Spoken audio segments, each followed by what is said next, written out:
Welcome to the Takeoff and Basic Handling Training Flight. Today, you're taking the A-10C up for a spin. In this lesson, we'll perform a standard takeoff followed by some basic maneuvers at medium altitude. Press the spacebar key when you are ready to begin.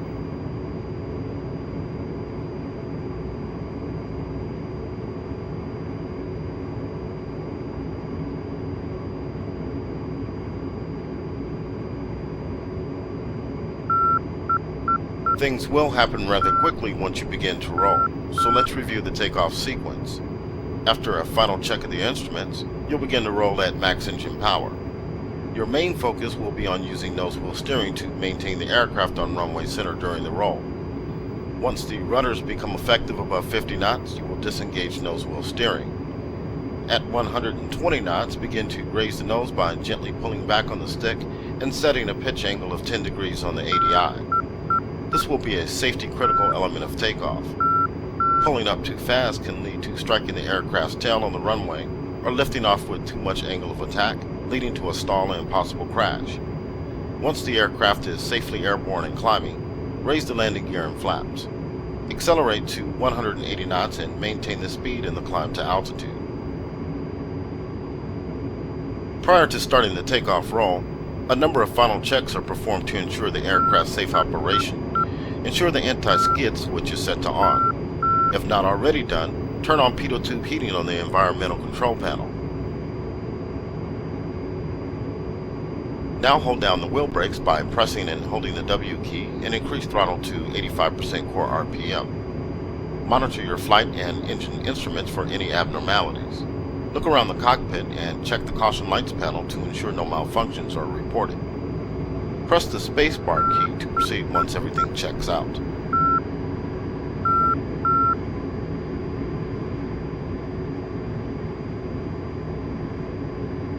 You are now ready for takeoff.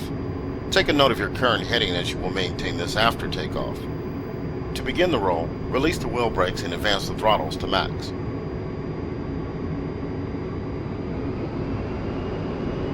Use careful nose wheel steering commands to keep the aircraft running straight down the center of the runway. Press the HOTAS pinky button or insert to disable nose wheel steering. Gently pull back on the stick to raise the nose to 10 degrees pitch on the ADI and hold it.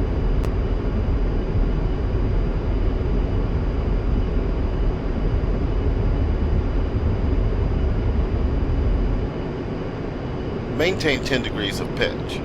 Raise the landing gear by pressing G and the flaps by pressing left shift plus F. The landing gear horn will sound while the landing gear is in transition. Adjust your pitch angle to maintain 180 knots indicated airspeed in the climb, and check the vertical velocity indicator to monitor your rate of climb. Your desired rate of climb will depend on a number of factors, including the aircraft weight, range, and altitude of the steer point. However, 180 knots indicated airspeed is a good average climb speed.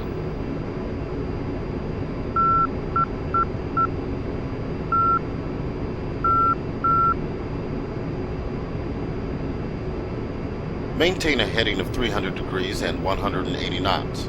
Level out at 5,000 feet. Scan your instruments vertically from the HUD down to the ADI and HSI, and then horizontally across the front dash from the airspeed indicator to the altimeter and vertical velocity indicator.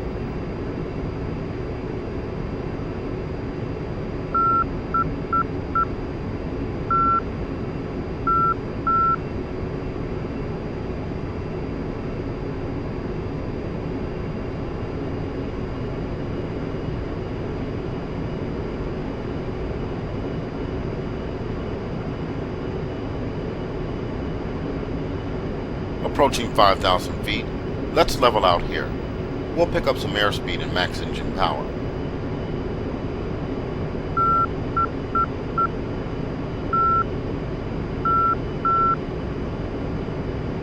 Flying over water can be disorienting, so let's turn inland. Turn right to 040.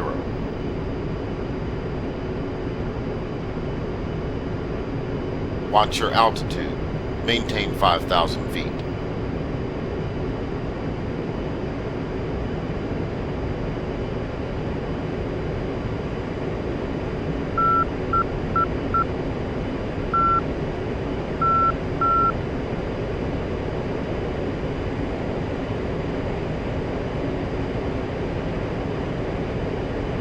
Let's talk a bit about airspeed. While you may want to fly at maximum speed to get where you're going as fast as possible, you have to keep in mind fuel consumption and designated times of arrival.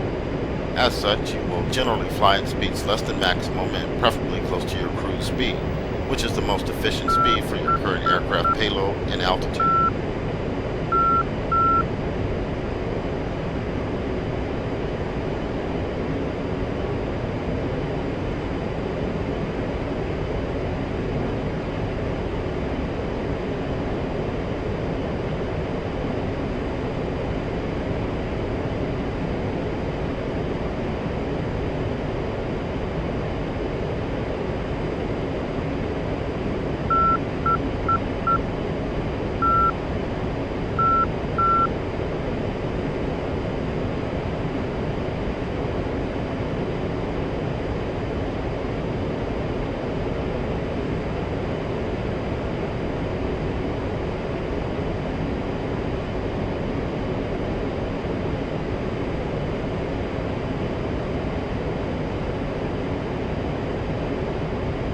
Let's try to decelerate.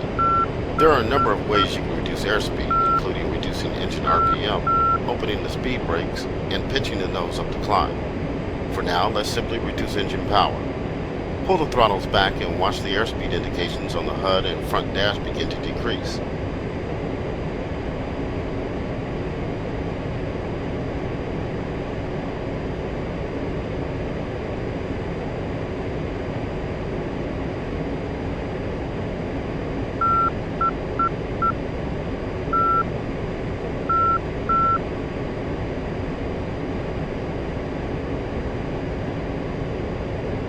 Good.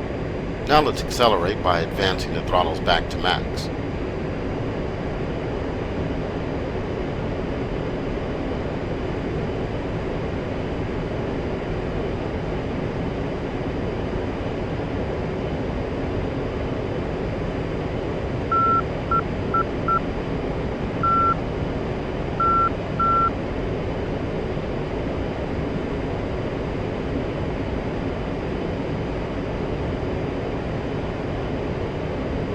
Now let's perform a climb. Take the nose up to 20 degrees of pitch by referencing the ADI on the front dash.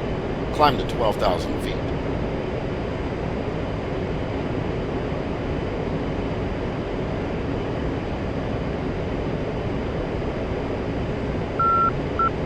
Watch the altitude and airspeed readings on the HUD and instrument panel. Take note of the altitude increasing and airspeed decreasing.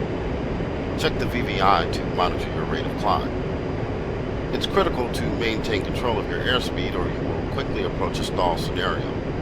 If your airspeed begins to fall below 160 knots, reduce your climb rate by lowering the nose to a smaller pitch angle.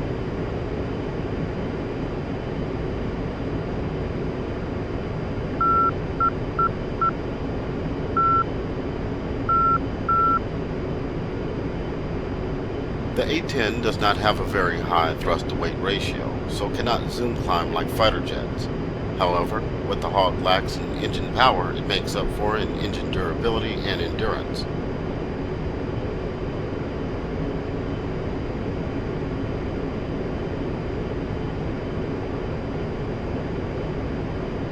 Level out at 12,000 feet.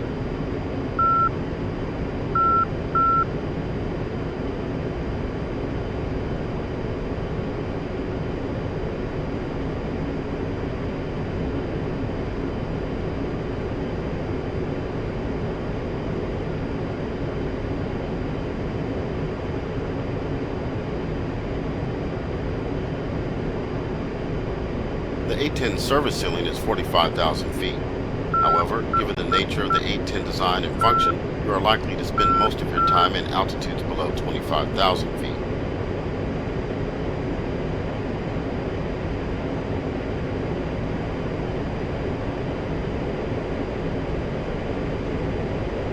The next maneuver will be a dive. Before we begin, keep in mind a couple of things.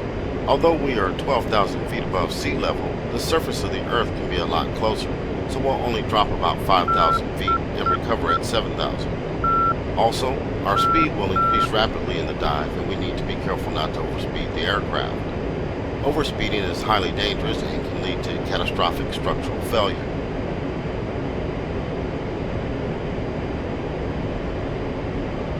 Pull the throttle back and push the stick forward to make your pitch 20 degrees nose down. Watch your altitude decrease and speed increase as you dive. Recover at 7,000 feet.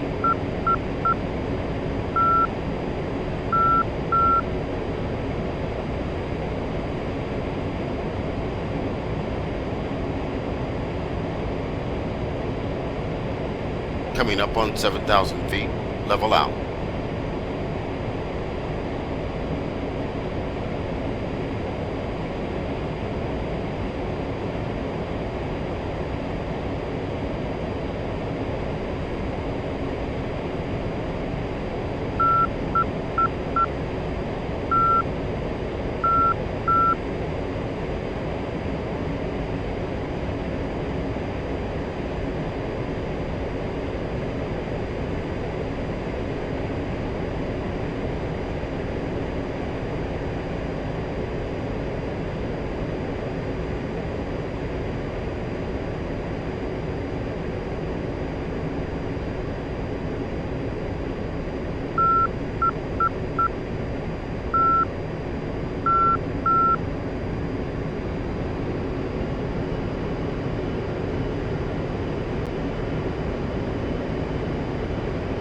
For our last maneuver of the day, we'll try a level turn. Turning is not difficult, but turning well does require attentiveness and coordination. The goal of a level turn is to complete the maneuver with minimal deviation in speed and altitude from your initial conditions. A level turn will consist of initial roll input on the stick, followed by a slight pull and rudder input into the turn to maintain altitude and minimize side slip as indicated by the slip ball on the ADI. However, too much input on either the stick or rudder will quickly increase drag and angle of attack, leading to a drastic loss of speed and potential loss of control.